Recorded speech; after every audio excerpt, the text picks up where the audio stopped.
Hold on, we'll sign it after we're recording. Okay.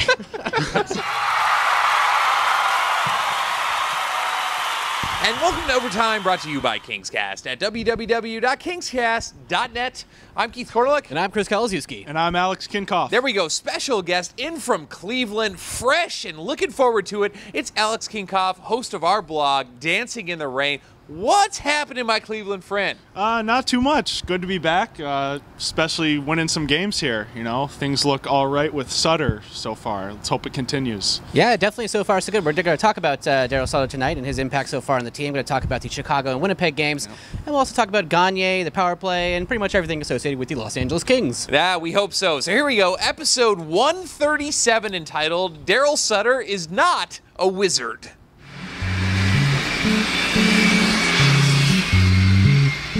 So here we go, Alex Kinkoff back in studio. Last time we had Dennis Bernstein. Alex Kinkoff, less Jewish and less awesome. Kalaszewski? Yeah, that's right. Yeah, we're back here after I hope everyone had a nice holidays. I know I did. Back here to talk about the Kings hockey. And let's talk about the team right now. You know, we've been questioning them all year long about they haven't been able to beat a big team. You know, they haven't really been able to hang with the Pittsburgh, Bostons, Detroits of the world. You know, coming into Detroit against a team that's red hot, played what I thought was their best game of the year. Your thoughts on the game, Alex? Detroit? I think that's a joke. Oh. It's a bad one, Alex. It's a bad joke. I mean, no, it's a bad joke. Kalaszewski, of course, trying to be funny. You know, obviously losing 8-2. What an asshole this guy is. He hasn't been on the show in like a year, and like trying to throw a screwball here. I completely flubbed on even remembering Detroit. Doesn't matter. We're still going with it. Okay, We're still going with it. Right. So, you know, Alex, obviously Darryl Sutter, you know, hired his coach. Yes. You know, a defensive guy, and obviously a surprising 3-0-2 record up to now. Your thoughts on Darryl Sutter as coach compared to Terry Murray? Well, people like to bring up systems when they talk Terry Murray and his firing and how the offense wasn't clicking when he was here. I'm not seeing a change in systems. As you said, Sutter has only been able to run 1 or 2 quality practices since being here. But when you're seeing, even just watching telecasts, is that he's involved with the team. He's talking during plays. He's talking during shift changes, you know. And when you think Murray, you don't think heavy locker room talk in between periods. You're seeing that type of intensity from Sutter. Yes, you know. So changes are being made. In the Phoenix game, we see a strong start and then a strong finish, which is what we've been missing all year. You know, watching 24/7 on HBO, you know, you see the Laviolettes and you know, of course, the John Tortorella's walking in the room, giving these impassioned speeches, and you picture Terry Murray coming in and saying, "Guys, shot mentality, compete," and then going to his coach's locker room. You know, Darryl Sutter, you know, I feel like gives that more rousing speech. Yeah. You know, I mean, he's in Drew Doughty's ear. Obviously, Drew Doughty now, with the exception of tonight, what is it, 6 points in 5 games, a +3. A huge improvement, obviously. We're starting to see something. Also, you know, the dump and chase is starting to, you know, go by the wayside a little bit. We're carrying into the zone. A more intensive game. Richardson on the top line. Lewis on the, you know, the second line. You know, carrying some speed there. It's really starting to shape up a little bit. I think it's more talent that Darryl Sutter has ever really had in San Jose or in Calgary. Yeah, I mean, I think this is one of the most talented teams in the league, obviously. But, you know, you talk about Sutter, and you know, he's a man of few words. You see him in these post-game interviews; they're almost awkward. It's like it's hard to understand him. But speaking of Drew Doughty, I love how you see him sort of coddle him on the bench. He really cares about him. He's given the coaching that maybe that Terry Murray wasn't giving him. Maybe Terry Murray was more like the Zen, sort of let him sweat it out and just figure it out himself kind of thing. But you see him with Doughty, and I think this is what Doughty needs. Hopefully he'll start scoring some more. And I think you're right about the skill level of this team. It's very high. But when you've got a young core of skill players, they still need that head coach to be on their case all the time. You know, he's checking plays and he seems like he's critiquing them when they come off the ice. So even if these players do have a lot of skill, they still need someone to be on their case and someone to check in on a constant basis, which I think Sutter brings.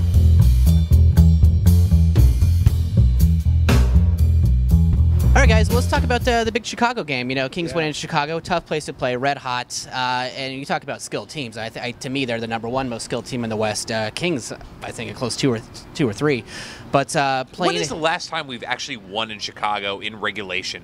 I think it's been 10 games. It's been a very long time. I think it was something like their Kings are like 10-0-1 or something. And I heard that the last time we shut out Chicago was somewhere along the lines of 1993. Wayne Gretzky was on the team. Yeah, Yep. It's been a while. That's what we talked about this game. And Alex, let's get your thoughts on that game. But to me, it was the biggest win of the year. Yeah, most definitely. In Chicago was tops the NHL at the time, if I'm not mistaken. Close to it, if not. You look at those 2 goals. Hunter with the first. Correct me with the second. Who was it? But still, both Jared garbage Stoll. goals. Yes, Jared Stoll scored at number 4. Yes, Doughty. Yeah, with the questionable move there after the goal in the celebration. But Can we talk about that for a second? Okay, I mean, let's yeah. address that. 'Cause it's been on YouTube.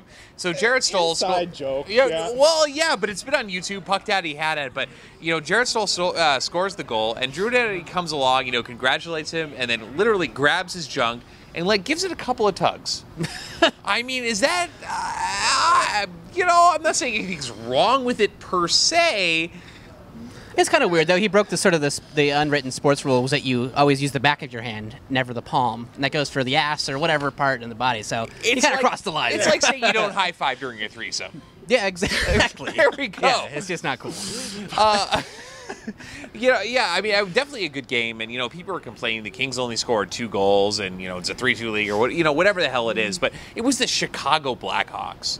Yeah, and those 2 goals, they're not highlight reel, they're garbage goals, but you're coming down to this coaching change, and you're coming down to full-on effort, and that's what we've seen from this team, both garbage goals, but they're both second efforts. Third efforts on Hunter's. Yep. These guys are just scrapping away. Sutter's gotten into their head, and he's obviously put more momentum into these guys' brains, and it seems to be working. Yeah, well, someone's got to score, so it's nice to see the Stoll finally get his 4th goal. 35 games in or wherever we are. On the father's trip. And the father's trip as well. So, but let's talk. Jack Johnson. When was the last time that guy scored? Europe. Yeah, I think right after Europe, and it was of course off an assist by Mike Richards.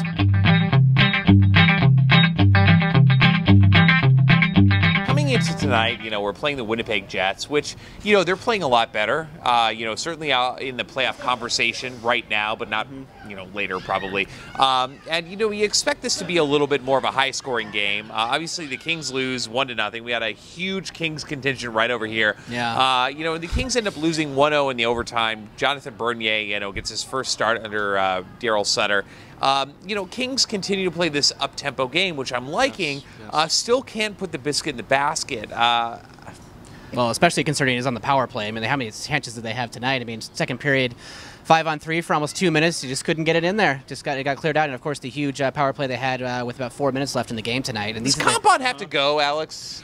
What was it, 0 for 5, 0 for 6 tonight? Mm-hmm. At that point, when you're seeing results from your 4th line like we did in Chicago on even strength, just that second effort, you got to think something's just wrong when you're 5-on-4 in power play because it's just not working. And, Sutter, he's not going to be the man to fix it because it's not, when it's power play, it's not exactly effort and that second opportunity you're going to get. It's just about system and how you set it up, and it's just kind of dead.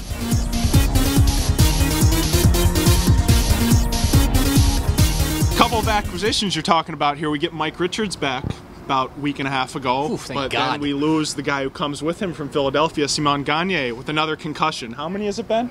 Like 8, 9, 10. 2 in one season, I can tell you that for sure. Everyone across the nation from Philly to Tampa Bay is saying, I told you so. It's going to happen. I think we all knew it as Kings fans that eventually it's going to happen. It was going to happen. Unfortunate, though, because we have no one to really fill his place.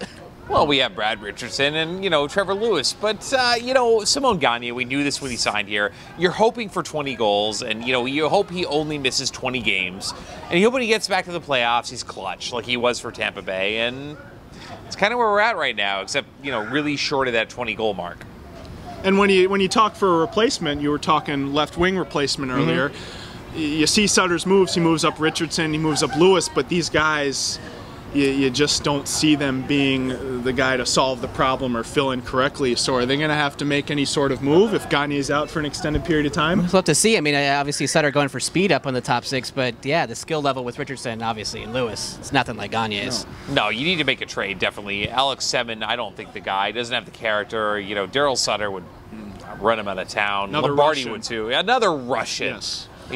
Outside of Slava Voinov, Kings hate Russians, but I don't know who you go with, but I think the Kings do have to make a move at some point. You know, to have another concussion, whatever it is 5th or 9th or whatever it is, it's very serious.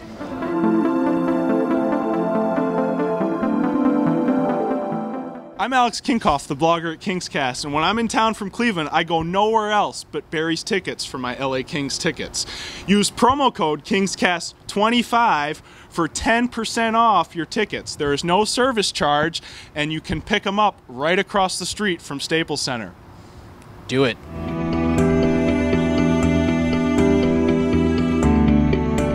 All right, so we'll be right back at you, Kings fans. Next week, Kinkoff still going to be in the middle. That's how we do over here. Don't forget to check out KingsCast blog on Twitter.